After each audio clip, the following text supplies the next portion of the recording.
Broadcast live. Coming to you live. We're live From the basement of an abandoned training facility where we talk about fighting, training, and events.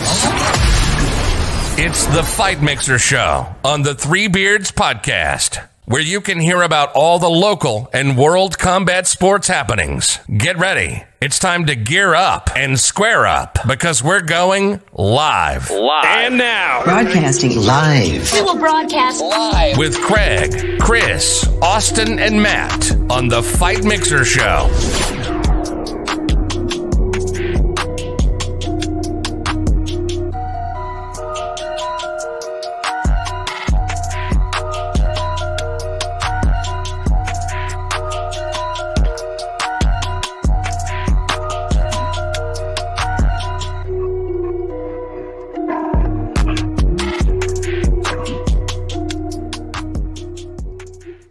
Welcome to the Fight Mixer Show. I'm Craig. Along with me is Chris, Austin, and we got our guest host with us, Debbie Gamble, our #1 fan.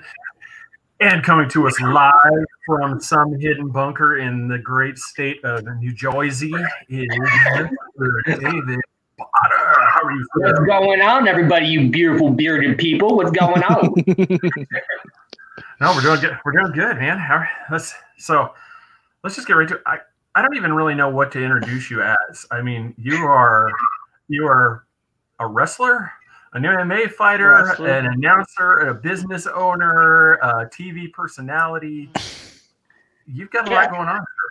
You know what? Like, I just like to be part of the MMA game. You know, I'm just floating around. You know, I've loved MMA my entire life.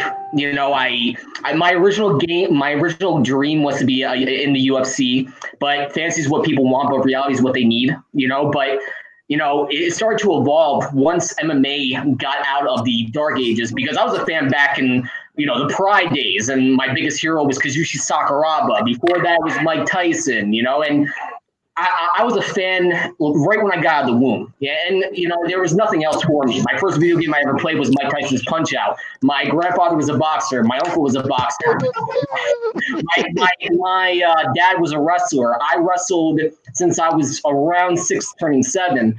And then I watched the first UFC. UFC went underground. I watched Mike Tyson fights. Mike Tyson got arrested. Then Pride came out. I was a Kazushi Sakuraba fan. And then UFC, you know, watching The Ultimate Fighter when Forrest Griffin and Stephan Bonnar put on a fucking clinic and got the UFC to the forefront.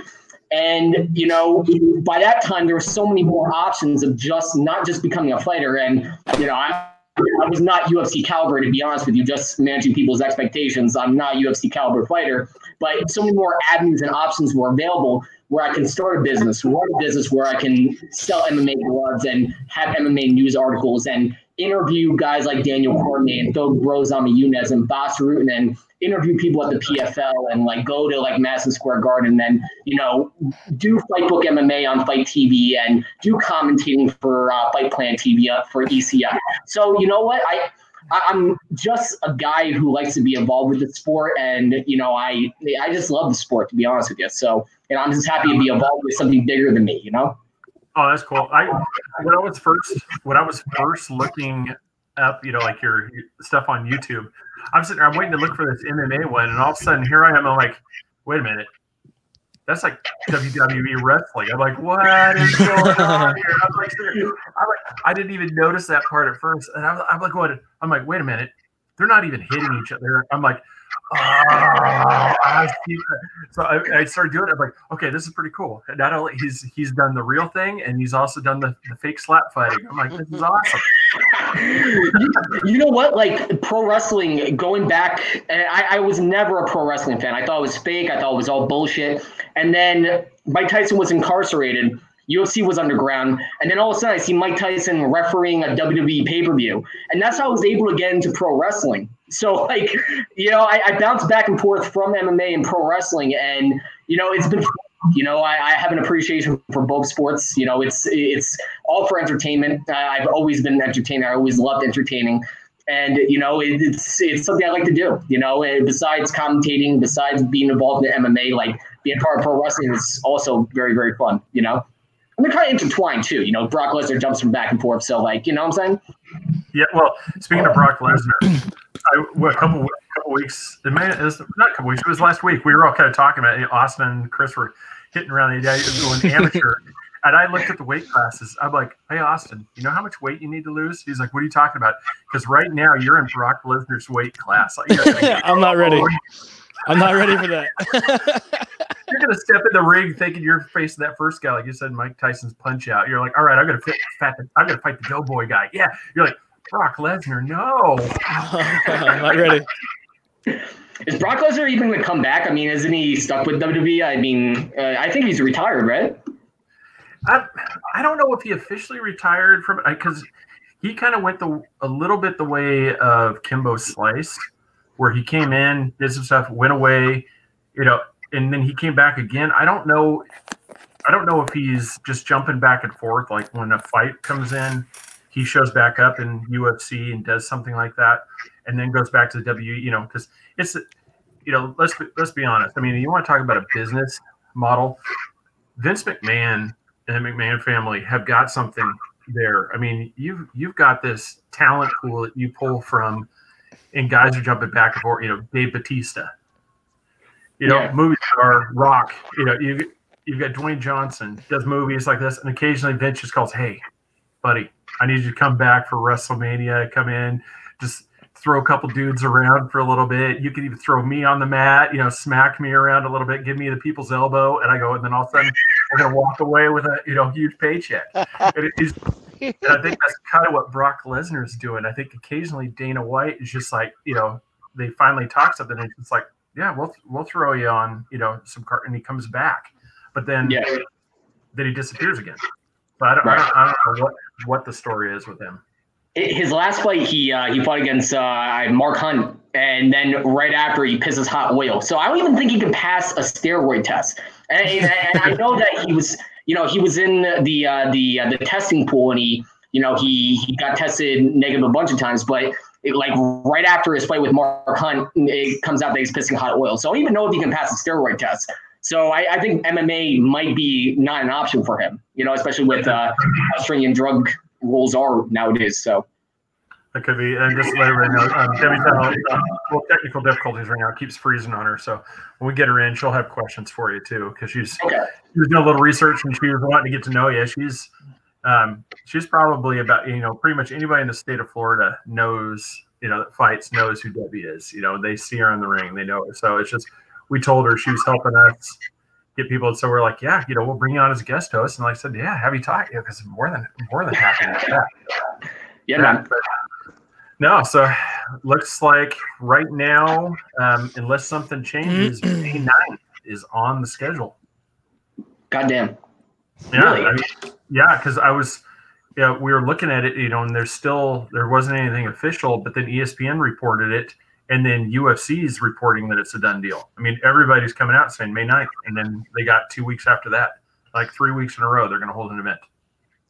So I want to hear your opinions on it, because I do a podcast on Fight TV with Sitting Ringside, and I have the same perspective where I don't believe that anybody should be doing UFC fights, because, you know, once a UFC fighter has to go into a doctor's office or a hospital, they have to get medically cleared. Okay, so you're going to a setting where coronavirus is widespread, and then you go into the ring. Let's just say you suffer a cut. You have another doctor who could be asymptomatic, check that eye or check something, and then, you know, it could spread around. It could spread around and take out an entire event. So my opinion is, I think that we should wait until this all passes over before we have a UFC event. But I want to know your take, especially you guys in the fight game. What do you guys think? I feel the same way. I've been looking into it deeply, but I haven't got confirmation. ESPN is confirming it. I mean, I don't know, but you're right. I mean, you know, the boxing commission going to be there. You know, you might not have no fans, but the doctors and people like that, I mean, it could wipe it out. And they're talking about having several events within a couple of weeks. I mean, the governor hasn't even opened the state of Florida yet. He says it's not his big. He's not in a rush to open the state of Florida. He's going to open some businesses, but I don't think guys should be rolling around on each other. I mean, that's just my opinion right now. Hey, WWE is a central business in the state of Florida, sir. Apparently. Yes. So that's fucking crazy. Yeah, so two guys can go around and pretend to smack each other around for a few minutes. I go, let's. I'm on the side of I want to see it happen. I really am. We need something, man. We need something. I mean, I know there's a difference opinion. Like for me, we've had this discussion through work and through other things where myself, I'm not as panicked about this just because, I've always been the thing.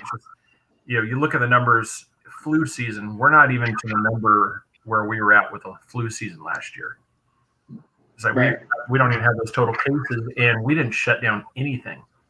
I mean, we had 180,000 people last flu season.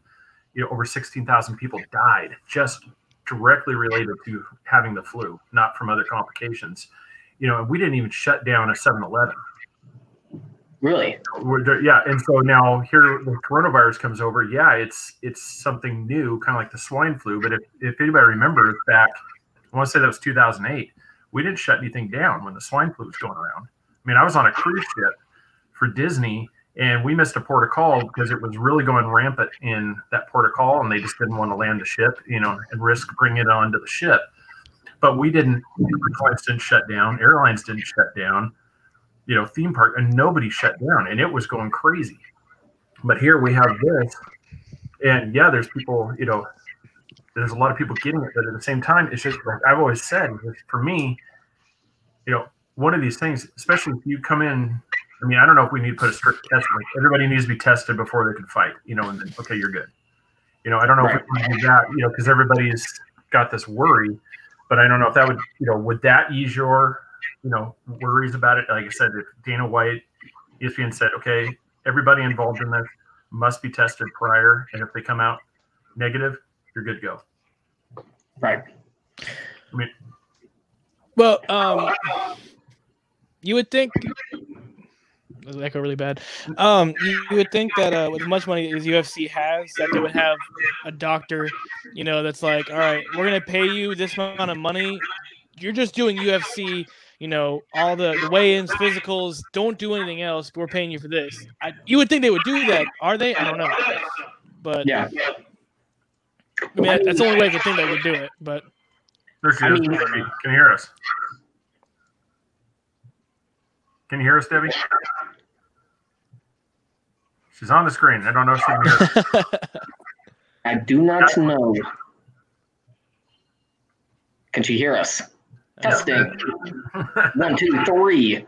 I can sort of. Your voices are jumping. Oh no! There we go. Okay, we got. Oh no! Dancing, as she says. Yep. No, I can't. I can't dance. I can't dance. No. Can't dance, Same here, man. Yeah, I mean, It's an ugly sight. No. Nobody wants. Man. Nobody wants to see that. Nobody. No. Nobody. No, it's just one of those things, like it's we are there other. I mean, our podcast is conspiracy also, and it makes you wonder, like. They're freaking us out, but at the same time, the draft still happened. They're still pursuing the NFL season to start. All these big events are still going. Like, they know something we don't. That's what makes my mind still go crazy. Like, okay, they're still putting on fights. Obviously, it's not that bad, apparently. But no fans, I understand, but they're still fighting. Like my girlfriend said, she's like, they still have people that have to, you have the coaches, you're training, you do a bunch of other crap, So it's like, you're not alone. You're not fighting that one guy. You're training with like 10, 20 people before you even fight this dude. Yeah. So,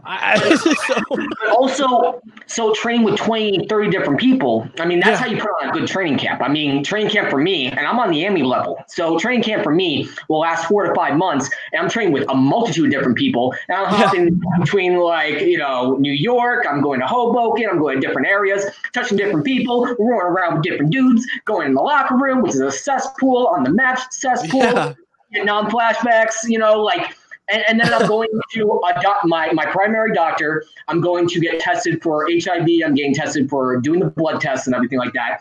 I'm going to a physician. I'm going to a hospital setting where I can get my x-rays, make sure that my head's all good. And I'm going to so many different settings. And there's so many chances for me to get clipped and so many chances for me to catch the Rona. So, this is just from an amateur standpoint. We're talking about the UFC, where UFC a professional fighter is going to have a professional training camp where they have all these doctors. They're going to have, chefs. They're going to have training partners that are going to fly in. And like, I'm so scared, that the not only are you going to get ketchup from somebody, but like, let's just say, you eliminate everything from the equation, no training partners, nothing, the quality of fight will go down. I think that people might be ill prepared, and the quality of fight. I turn on TV, I'm watching the UFC where I'm expecting the best fights in the world, and people are gassing out by the second round. So I think the quality of fight might diminish too. What do you guys think? I think the way it's going to work is if you throw it back to Ultimate Fighter days, put them all in one house, and they can't go anywhere. That's not going to happen. I'm sorry. I saw them. I don't know how they held their anger, and maybe they haven't seen each other often, but some of these fighters know each other well. It's not going to end up well. So right. Thunderdome, just have them all in separate things. The door just opens up and they come out. I don't know if you watched like our last couple episodes or not. Did you see the suggestion that we came up with when we had about the drive-by fights? We get in a cul-de-sac, and then just as the cars roll in, you just hop out of your car, you exchange a couple punches, and you hop back in the car, and then just keep circling around. That way, you always keep a distance. Well, Dana White's going to be a part of rebuilding this country, so maybe he can make Fight Club. Fight Club will be like part of law. So, like, there we go. Be a possibility. And we'll just have live drive-by fights. Just pull in just like that's out of nowhere. I mean, fucking great. Homeless fights become like you have to homeless fight like at least once a week. It's gonna be part of law. Two vans pull up, and Ferguson and Khabib just come jumping out, and they just start hop back in the van. They peel off to the next cul-de-sac just to keep ahead of the law, make sure that nobody catches on where we're at. The whole time, the whole time. It's some 80s thing where everybody's got the cameras going around. Like Running Man, you're just jumping from cul-de-sac to cul-de-sac, holding the fight. That'd be great. Like Karate Kid, where we just see that one guy running across the field with fucking skulls, and they're like chasing him and everything like that. Like Karate Kid. Yep. Oh God. No, I don't know. I just desperately, when I saw that, I was just like, yes, we're gonna have it. I'm like, it's the same thing. It's like, you don't want to put anybody at risk, but at the same time, like for me, I've just told everybody, like the essential businesses thing right now, we either need to have all or nothing. Because right now we're told that it's not safe to go into a Kohl's or a Bell's or Macy's or anything because it's not essential. But yet all of us can go pack ourselves into a Lowe's. Hey, stop Walmart, it. All right. Publix. I'm sorry. I went one time. One time I go to Lowe's. That's why I said you're doing all this stuff, and everybody's like, "You're going to put us at serious risk if you go here." I'm like, how is this any different than me walking into a Subway to get a sandwich, or I walk into Firehouse Subs and get a sandwich, or I go, just Five Guys. You start looking at it, and you're like, okay, so it's either this is all safe, or none of it is safe. But this thing, I don't understand why with this business, no, we can't do it. But I can be in front of us. I can go walk down a grocery store. I could be 2 feet away from the cashier and 6 feet away from the other person. I go, at that point, you're like, really realistically, like even in the fight world, to roll this back, is there really much of a difference? I mean, if you just make sure everybody's separated, around, I mean, your fight guys and you're already kind of a family. Right. So if you keep them, and just the main interaction that you're really going to have is going to be the two fighters and the rep. Those are going to be the ones, and then you're going to have the doctor. I mean, so you're not going to have because there's no audience. It's going to be an empty facility. So you're going to have a limited exposure, but at the same time, I mean, that's what I was wondering. Maybe if we everybody's tested, and then we know we're good. Because even people that come in and do the taping, it's like if they've been tested, we know we're good. But they're also talking about Fighter Island, and Dana White dressed up as Shao Kahn and fatalities and shit. So, like, maybe Fighter Island might be a good idea. I mean, like, now that you bring it up, like, I've always disagreed about Fighter Island, but, like, maybe it might be a good idea, like. The dark back behind the screen, it just suddenly lights up with Dana White there. Finish it. That's awesome. What are the main fight stages in New Jersey, and how do we get hooked up in that circle? So way back in the day, like I had to go to like Brandenburg, Kentucky and Vermont and all different places to get smoker fights. It took me, so my first fight was 2006 and then my first amateur fight was 2010. I had to fly all the way to Brandenburg, Kentucky. And I was 125 pounds. I could only find a fight at 145. And the guy was 6-1 and a champion. That fight, I was beating him until round, shot for a takedown, and I got caught in a guillotine. I'm like, oh shit, and that it doesn't even count on my record because apparently it was unsanctioned. So like back in the day, the rules were completely different, But the main stage is Asylum Fight League, which I had offered a fight with them. I think it was 2010. I fought. I was supposed to fight this guy from Pellegrino's gym, and the guy got injured. And I actually messaged him, and I wish he was okay and everything like that. Asylum Fight League is a big league in New Jersey.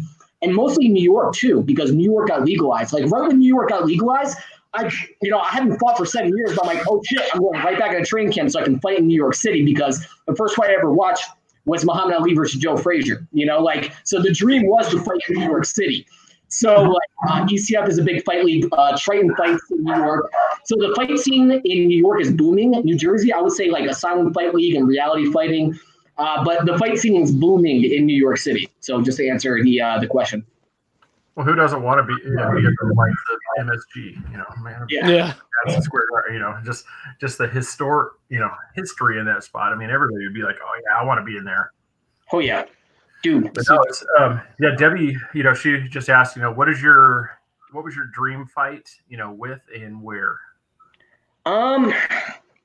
I would say like fighting in New York City was my dream fight because, by the time like my last fight was in Burlington, Vermont, and that was the only fight only place I can find a fight at my weight class because I fought at 125 and then I later had to bump up to 135 and 145 when I fought for ECF. My dream, it wasn't a dream fight with anybody because on the Emmys, it's touch and go. Like people are either dropping out of fights, you have to take what you can get on 24 hours notice or 48 hours notice and everything like that. But my dream was to fight in New York City because there's so much.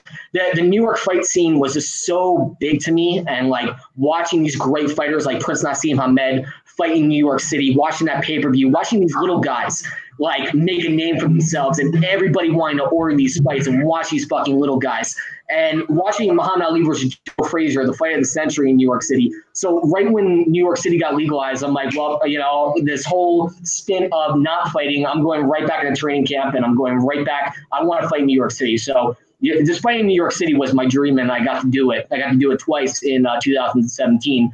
I was planning on doing it again because Lou Neglia, who runs a great promotion in New Jersey. I forgot the name. Lou Neglia, Ring Combat, as another great promotion. He runs amateur fights, kickboxing, and MMA out of Hulu Theater in Madison Square Garden. I was talking to my buddy Mel, and I want to get involved with that because, if I could take one more fight, it would be in the Hulu Theater in Madison Square Garden, an 8-9 month training camp. And, I think November might be out of the question, but I would love to fight in Madison Square Garden. I don't know who I would want to fight. I don't really have a dream fight. I would love to punch fucking Hillary Clinton in the face. Well, I don't have a dream fight. Like, a fight in Madison Square Garden would be, that's awesome.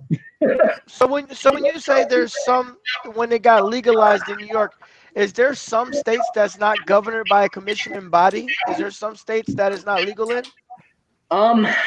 I think they're all legalized. I think so. I'm not really too sure. But New York was the last one to go, and there was so much hypocrisy, and there was so much tension between the Fertittas and the New York City governor or the New York City mayor or whatever.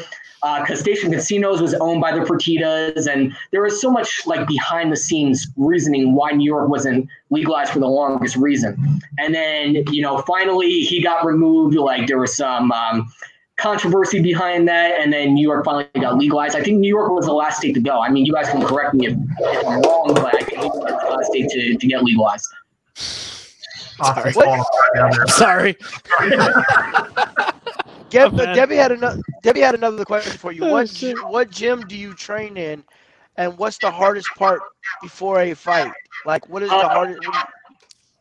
So Hoboken Jiu-Jitsu in Hoboken, New Jersey, UFC gym, they're combined, good people, good vibes, and everything like that. The hardest part before a fight,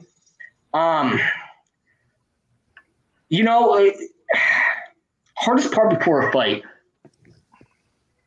I think cutting weight, because I've been doing it so long, like cutting weight sucks, it's mentally grueling. It's a lot harder for me. Like I used to cut weight. I've been cutting weight since I've been out of the womb. I started wrestling 6 turning 7, and cutting weight was always difficult for me. Getting down, like, especially going to high school, I was varsity all 4 years. So getting down to 125 was always a pain in the ass. Having to do it for MMA and having to do it now that I'm getting older, it's a lot more difficult on my body parts. I actually went to the hospital. I went to NYU for my last fight.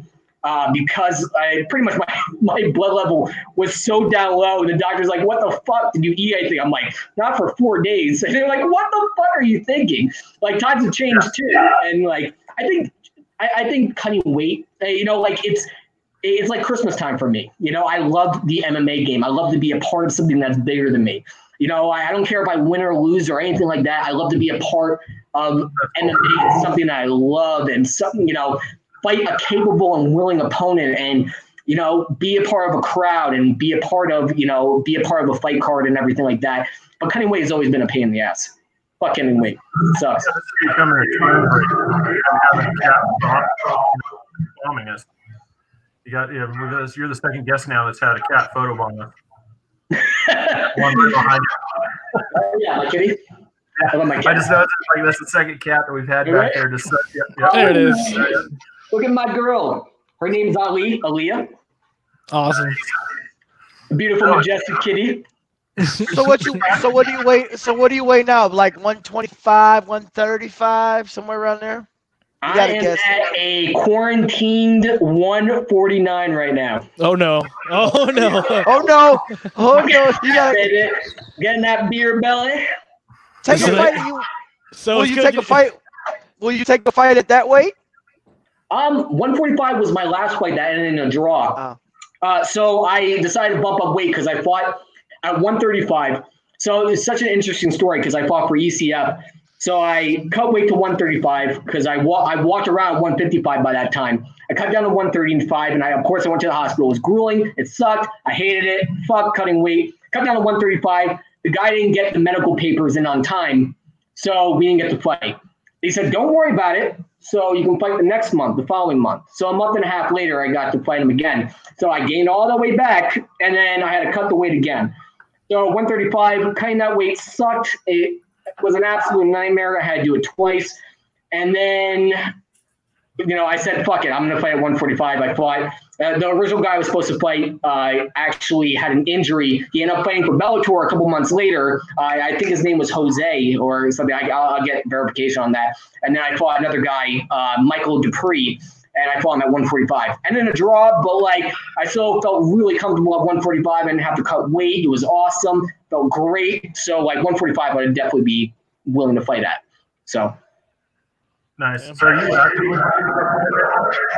I was. So I wasn't training. It was. So again, going back to the subject of fantasy is what people want, but reality is what they need. With work and with everything going on, and to maintain a comfortable lifestyle. And of course, I don't have a silver spoon. I can't rely on anybody to support me. I rely on me to support me. So the biggest thing is I don't want to fail my own expectations, and I don't want to disgrace the sport. So if I can't put in full-time effort, I won't take a fight. So I was able to reserve some time, and an interesting opportunity got plopped on my desk probably around October and November, where they hold kickboxing and MMA mixed amateur events at the Hulu Theater in Madison Square Garden. So I started training again October and November. And then naturally, this whole coronavirus thing happened. Gyms closed down, everything like that. I'm still running, still getting my road work, still working out at home. But it's very difficult to say considering with everything fucking going on, So it's very hard. Okay. Very hard to say. We got an echo right now. I'm going to drop out. You guys, this person, we're going to come back in. You're the man, Ryan. There you go. Yeah, it was Craig. Oh well. Ask a dude about the lion. What's the lion? You mean Joe Gaskin? Getting sent to the line? What's going on here? Oh man, I'm getting called out. Oh no, Red's calling me out. There we go. Hey, we're lining up fights. That's what the show's about. Lining up fights. I'll fight him. Okay. Hold on a second. Hold on, Chris. Aren't you? You can't get down to 145, can you? No, not at all. So listen. I'd be in the hospital and dead. I weigh 230 to get down to 145. I'll be malnourished. I'll be a malnourished rocket. I have to trade in all my clothes. All right, so I know Chris is tired of hearing about it. A lot of people are too. You know Jim Allers, right? Jim Allers, no. Bare knuckle. He's a bare knuckle champion. I think what was he fighting at 145? He's undefeated bare knuckle champion. He fought UFC. He fought all his amateur fights. And Chris thinks he can take him. And I tell him no, man, just for your safety. Right now I'm 300. I'm gonna get down to 250 because that's the way I felt best at. Even at 250, I'm not gonna fight Jim. I'm sorry, he's no way scary, man. So I'm double his weight. I'm not gonna do it. There's a fundamental difference between professional fighters and amateur fighters, and I train with both. I roll with both. I'm the Emmy level for a very fucking good reason, because I work I sometimes I'll go to the gym in the morning, depending on if I have a fight coming up or if I have an opportunity put on my desk and everything like that. So I'll sometimes go to the gym in the morning, but I also have to go to New York City in order to work. And then after work, I'll go to the 7:15, 7:30 class, whether it's jiu-jitsu, boxing, kickboxing, whatever. But professional level, at the professional level, these guys are going to the gym 3 or 4 times per day. I mean, and it can show in the gym. There's plenty of times where I'm getting my fucking ass whooped by professionals at my weight class. There's a fundamental difference between professionals and amateur. From a grappling standpoint, from just from a competition standpoint, from a training standpoint, they're just at another level, and my schedule does not permit it. So Jim would probably fucking tool all 4 of us, to be honest with you. I give up. I give up, Austin. He broke it down in idiot for me. So he broke it down in idiot terms for me. He's like, okay, look, there's a difference between hood boxing and real boxing. So I'll take it. I'll take his advice. I'm gonna sit down tonight. Today is 4/26. I'm gonna sit down. He broke it all the way down. He took it up. He took it all the way down for me. Thank you. I appreciate that. Oh no, I wasn't trying to. It's logic, man. So the sad part is I want to try to start amateur. I'm only 24. I'm still young. I have no wrestling experience. I wrestled for 4 days in high school and I quit and just played football and lacrosse. So that doesn't help me at all. Yeah. What's the best advice for someone starting out amateur? Just to figure yourself out and stuff. Okay, so number one, attitude. Oh, I'm sorry. What were you saying, sir? I said get knocked out and dust it off and try it again. I think number one, attitude determines your latitude. So I've never seen the movie Ratatouille. Anybody can cook. I think that anybody could fight. Fighting is in our DNA. The reason why it's the fastest growing sport in the world is because everyone knows how to defend themselves. Everyone knows how to compete. On any given day, my grandma, God rest her soul, can knock me out, or anybody can knock me out on any fucking given day. That's why it's the universal language. That's why it's the fastest rising sport in the world. Anybody can fight. So that's to take the pressure off of you. You go to a gym, even though you know how to fight, you go to the gym to hone that craft and sharpen those tools and learn different style. And thinking on the positive too, you have no tendencies, no flaws, nothing. You're starting off blank portrait. You can be this hybrid athlete, which I've seen. My buddy Brandon, who trains at Brooklyn MMA, he fought for Ring of Combat. He was actually a title contender at Ring of Combat. No wrestling. He was overweight, chain smoker, everything. Good motherfucker. And he amassed a great record, and he had knockouts on his record, and he was probably the most creative and innovative fighter because he was a blank portrait when he first started MMA. Yeah. So I think a positive attitude and a positive mind frame and not putting the pussy on the pedestal. Because again, all you have to do is go to the gym, practice what you know, listen to your coaches, hone that craft. And again, Ratatouille rules. Anybody can cook, anybody can fight. That's my perspective. And if you love it and you care about it, go into the gym and have fun. That's all that matters. Yeah, exactly. That's awesome.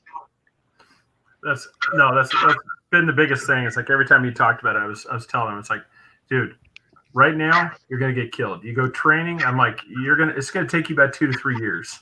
Yeah. And then you're probably right, because like I said, you're going from nothing to where you're gonna get killed right now, to where if we can get you in the gym, we can get you trained. I go, in about 2-3 years, I think we could see you in something, but you're gonna have to do a major weight cut. Yeah. Yeah, major. Because I think with smoker fights, I got away with murder too. Like back in 2006, 2007, again, it was very hard to find a fight. So you find a fight, whatever. You go to smoker fights and whatever. And back in the day, smoker fights were like the UFC Ultimate Fighter, where you go into a gym, you sign your name, and you match up with the guy that your weight class with. I had no MMA experience, nothing, zero. I would use a jab to fucking set up a takedown, take him down, just land him for Ricardo Arone, and just land him for 3 fucking rounds. And I'm like, oh, that built up my confidence for the amateurs. Then I moved to Boston, and then I trained with Wakru. Wakru is a very good gym. John Doomsday Howard, former UFC guy, trains at the gym, and I learned fucking right quick what I know. I don't know what I don't know. Went to that gym, day one, fucking this woman who fought for Bellator tapped me out and kept repeatedly tapping me out. I'm like, okay, now the lesson in MMA begins. Now, and this was before my fight in Kentucky, before I fought for the 145-pound title as a 125-pound motherfucker. So I think my fundamental lessons happened in Boston way after my first fight. Because, and of course I got away with murder because this was back in the day where amateurs, it was very touch and go, and you got away with murder. You fought Joe Schmo off the bar stool. Nowadays it's a little bit different where you have hybrid athletes. So all you have to do is go in with a positive mind frame and go into positive attitude and say, okay, I'm going to start off at the ground level and I'm going to be a sponge for this. And do everything that CM Punk didn't do, don't go into the UFC. As long as you're not fighting in the UFC, you're perfectly fine. Just fight at the amateurs. Yeah. 6 to 12 months down the road, take a fight. Ask your promoter to match you up with somebody at your level and your speed. You're good to go. It's not a big deal.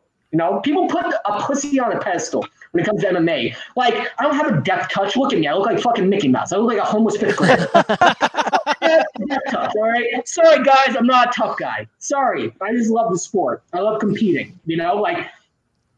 Anybody can fight. Anybody can do this. If you're out there watching and you're wondering, I want to go to an MMA gym, but I don't know if I can do this. Trust me, anybody can fight. I'm telling you. And it's a beautiful sport to know. It's a beautiful sport to learn. And anybody should go in the amateurs or go into a jiu-jitsu tournament. Everybody should try it out. Everybody. It's not a big deal. Go out and get a fight. Go out and pick a fight. It's good times. Trust me. Yeah. Oh, yeah. Now, so are you still actively commentating, or is that something that you want to do a lot more in the future, or just ringside commentary? Yeah. So, after I fought twice for ECF, and I did interviews backstage, and Christian, the promoter at ECF, was I'm an entertaining fellow. I try to be as entertaining as humanly possible, but Christian was like, I really like how you talk. I really like how you talk about MMA, and I really like I like your style and you look for commentating. I'm like, I don't know shit about commentating, but I'll give it a whirl. Why not? Give me 2 beers and I'm there. Gave me 2 beers. I hop on commentating, and how I was able to break down fights. And I don't want to talk over people. I don't want to talk about advanced technique. I want to talk to somebody. I want to do commentating like I would at a bar, where I'm not talking above or over somebody's head. I'm talking to them holy shit, about this, and that, and things to look for and everything like that. Not naming advanced techniques, not naming anything like that shit. None of that shit. So I commentated since 2017. I've been going strong with them. I've commentated on Fight TV. I've commentated on Planet TV for ECF. I've gotten offers on the table for different promotions, but I'm so happy where I'm at. And again, my work schedule does not permit anything else besides what I'm doing right now. Because I want to have a comfortable lifestyle, comfortable living, and all that. The Lions joined us. Look out. Look out. What's up, brother? Welcome, Ryan. How are you, sir? What's going on? What's happening, man? What it do, y'all? What up, brother? Yeah, welcome to the show. What's good, MMA community? What up? Just hanging on quarantine, baby. Just hanging on quarantine. Feel you. I heard there was a question in here I seen looking for fights because I'm out here training every day, man. I should have been a 2-time world champion by now. I've already had 2 fights canceled, 2 championship fights canceled since this shit. So, but I'm staying ready. There you go. I know. We got, like I said, we were in the process of the last one there, just with, Ralph Dion, calling out. And like I said, we're trying to get Patrick, Mix, trying to get him to come on here so that way he's hiding. We still can't find him. He's hiding. Like I said, I'm gonna get my boy Charles Rosa on here. He's fighting in the UFC next week, man. Please do. I messaged him. I wanted to get him on, especially with it coming on. I wanted to just like, dude, you got to tell us, is this for sure? Because there's so many people that are like, no. And then there's everybody's like, no, it's happening. Is it really happening? We're going to get him on there. It's going to happen. Okay. What weight class do you fight out of? 45, 55, and whatever class you want. I love it. There you go. Yeah, but no, I just finished my Ami career pretty much. I was doing title fights, and looks like we're turning pro right away. I mean, probably a championship fight right when we get back to it. Might win 2 championships right away, and then turn pro. But you've seen what I do in a year, bro. In a month, I'm fighting twice every month at least. So, goddamn man, and I'm training hard as fuck. Right on, brother. Right on. Where are you out of, Ryan? I'm here in Dania Beach, Florida. Fuck yeah, man. Fuck yeah. Awesome, bro. The land where it's happening. Yeah, pretty much. Where do you train? I missed that part. Yeah, New Jersey. You're in New Jersey. Oh, all right. Do you know Mo Muscle Muhammad? He trains in 40. He fought for PFL. He's my buddy. Okay, I know the Spartan who fights for the PFL. Yes, Alex Nicholson. He's on my podcast. Okay, yeah. Oh, yeah, bro. Look at that. I caught that. You said it's a small community, and that's why I'm always showing love, because it is, bro. Y'all are gonna see me on the world stage, and the people that stick around long enough, you'll see them too. You're right. You're right by my buddy Muhammad Del Reese. He fights for the PFL. So if I can hook you guys up, help you out, anything I can do to help, brother, like anything I can do. Yes, because I've been having training sessions at my house in the jungle, and professional levels, been coming over, and novice, but we've been getting working. So I'm always encouraging people to come and stay active right now, stay fit, around healthy people. Obviously, not doing anything unnecessary, but definitely staying active and staying strong, because quarantine in your house is bullshit, man. Yeah, add me on Facebook after this so I can hook you guys up. I'll make an introduction and everything like that. 1,000 guys. Okay, man. I'm about to bounce though. I love y'all guys, man. Appreciate you, bro. Sir. You're always welcome, like I said. Add me, all right? That's awesome. Yeah, we created our boss created a platform where we have people jump in and out. He said he'll fight any class you want to fight at. So I'm fine with them. I don't know how I'm gonna do, but anything I can do to help, There you go. So would you do any bare knuckles? Would you do bare knuckles, or are you scared of bare knuckles? So I had a big argument because Rico Rodriguez trained out of our gym in Hoboken. So my boxing coach, Daniel Cormier, I argued because Daniel Cormier was in Rico Rodriguez's corner for the first bare knuckle fight that Rico Rodriguez fought at, and I didn't get bare knuckle fighting. I'm like, we're taking 3 steps back to the olden days where the UFC got fucking buried, and we're taking 3 steps back. I didn't really get bare knuckle fighting. But finally, now it's starting to warm up with me. Sheena Starr, one of my good buddies, fights for bare knuckle fighting and everything like that. I'm starting to understand it a little bit better. I don't know if depending if I can get a good training camp in, maybe I'll be open to it. Maybe I'll find a fight at my midget weight class. If I find another little guy, maybe I'll be open to it. In college, I've done crazier shit. I've already made it this far where I fought everywhere on the fucking planet. I might as well fucking try bare knuckle at one point in time. You know.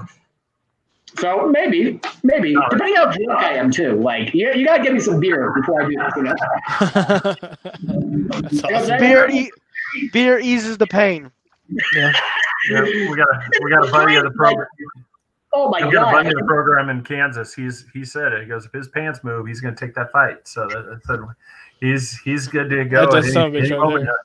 Yeah, he just Joe Wilk. He said he's ready to go anytime. But that's kind of what we envisioned, kind of with this whole thing, as we kind of started really embracing the MMA. Is we wanted this to be not only a thing where we have guys like yourself on, but it's also we want this to be the trash talk platform too. We want you to go, that guy keeps ducking me. Get him on here so I can find out why. And then we bring him on, you know, like Jerry Springer-ish, like we said last time.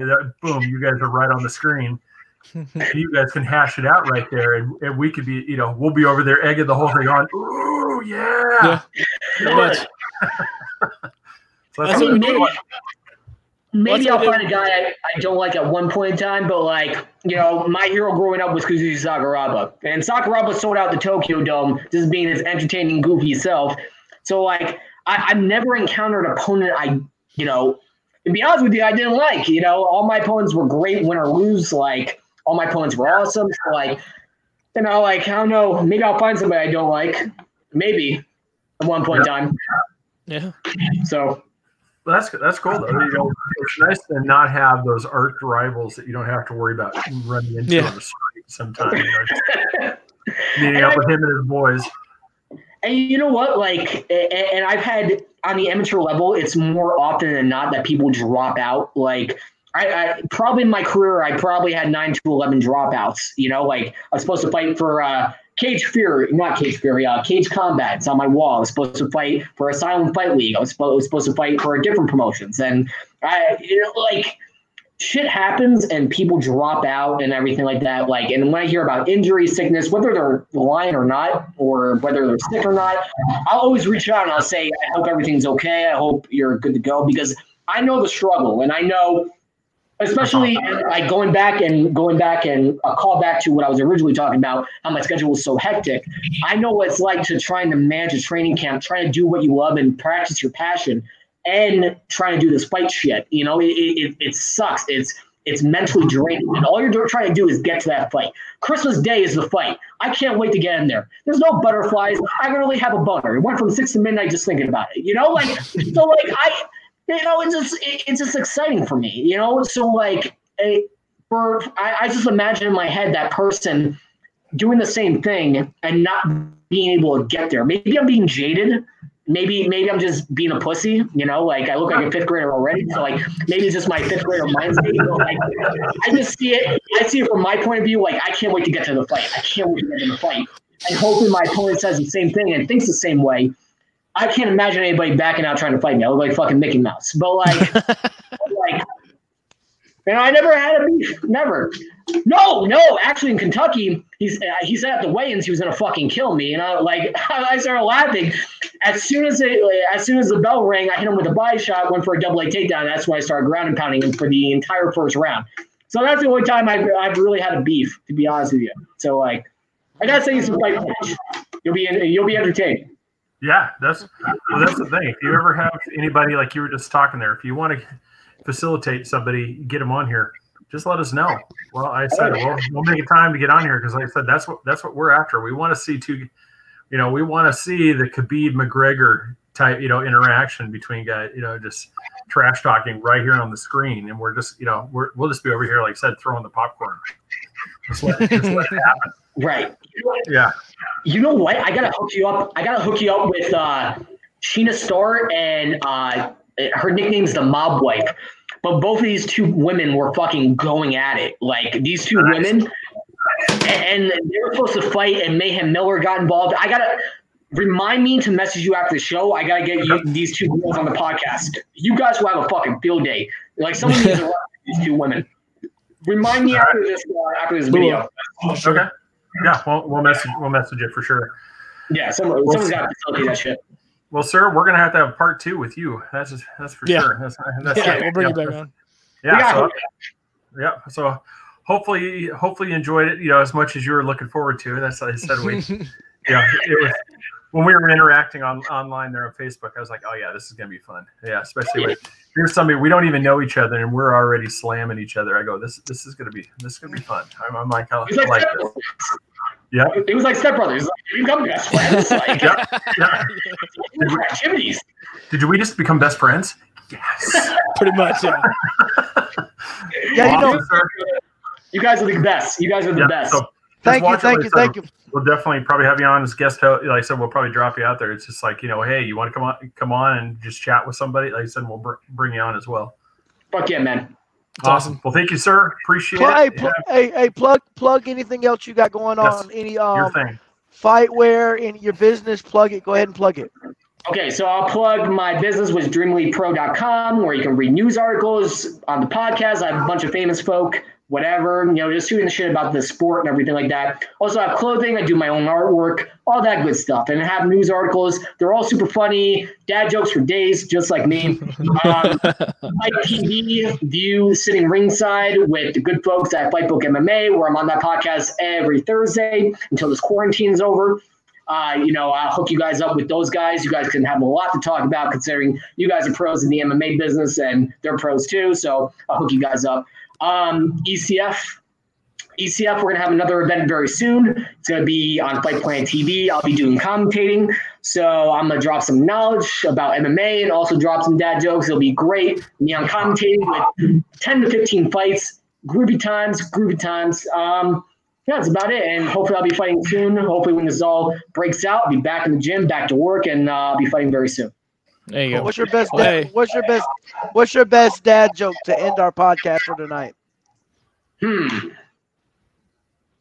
What did Five Fingers say to the face? No? Oh. I have no idea, man. That's awesome. Well, hey. Let's go back to Dave. Hey, Craig.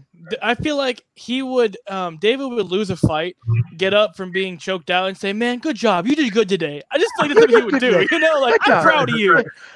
You choked Mickey Mouse out. You choked Mickey out. So the last fight I had, we went to a draw, but like him and I were talking shit to each other back and forth. Like he's like, "You're not going for any takedowns today, motherfucker." I'm like, "Nope, not today, sir." Then I'm like on top of him after I swept him. I'm like, "Oh, you're strong as fuck. Steroids? You're on the gym." So like him and I talking shit back and forth. And we got up after the last round and everything like that. I'm like, "Dude, you got the glove," which nobody knows that reference. He's like, "You got the glow." And we started arguing back and forth about who got the glow. It's a reference to The Last Dragon. Nobody's seen that movie, but I hope you guys have.